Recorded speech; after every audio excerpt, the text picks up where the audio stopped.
In the Ashamnu prayer, we continue with Ha'avinu. We have caused perversion. We have corrupted good people and value systems. Our words and our deeds have influenced people to lower their standards of conduct. We all know we've sat in conversations where we might say a comment that changes the whole mode of conversation for the negative, for the improper. We change people from idealists to cynists, from generous to selfish people. Ah, please, you believe that? Give me a break. Are you serious? Nobody buys that. You really believe in those things? Certainly in areas of spirituality where we have swayed other people from believing in certain things, from understanding the ways of the Torah, that is a sin for all of us. We've transformed the way of life into something crooked and perverse. We have perverted justice. V'Ashamnu the Vav. We have caused wickedness. We have caused others to commit sins. We have influenced people to act in an evil manner. When a person is a Rasha, as this word suggests, it doesn't necessarily mean he's totally evil. A person can be a Rasha in even one aspect of life. And even one mitzvah, a person can be considered a Rasha.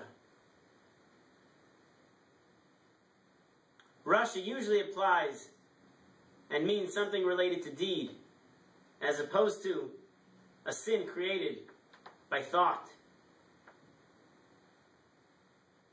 Zadnu. We have sinned willfully. Many of our sins. We're not going to say that I didn't know. It's because we did it on purpose. And we justify those sins that we've done. Not only have we sinned intentionally, we devise arguments to say that it's really not a sin, or it's not so bad, or you know what, other people do it.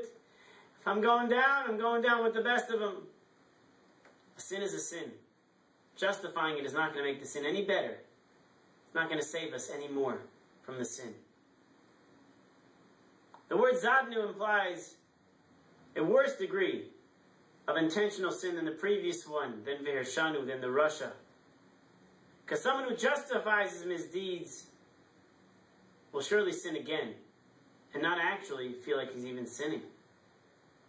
And on top of that, he'll drag others down with him as well.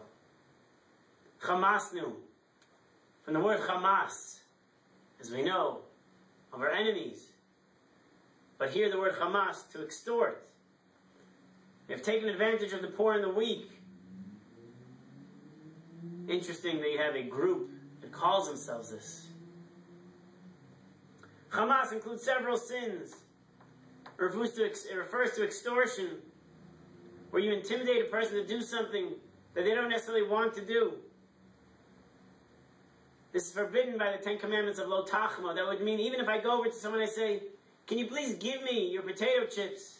And they don't want to give me their potato chips. And I beg them and I plead with them and they still don't want me to. But in order to get me off their back, they say, here, take some chips. I was in violation of Hamas and I extorted it, even though they gave it to me, quote unquote, willfully. This is under the violation of Lo Tachmod. You shall not covet. We know that Noah's generation, from the flood of Noah, they were destroyed because of Hamas. They created a society of victimization, of taking things from others, of hurting others, even if it was, quote unquote, okay and legal. Hamas also denotes a wrongdoing where there's no legal recourse, such as stealing trivial amounts. You go into a 7-Eleven, take a straw, you didn't pay for anything else. Take a ketchup packet, I'm sure they won't mind. Unless, of course, they do mind, because they don't just give away ketchup and straws to everybody. These are trivial crimes, but they result in a breakdown of society, a breakdown of ethics. And these are things we have to realize that we do wrong. This is Hamas.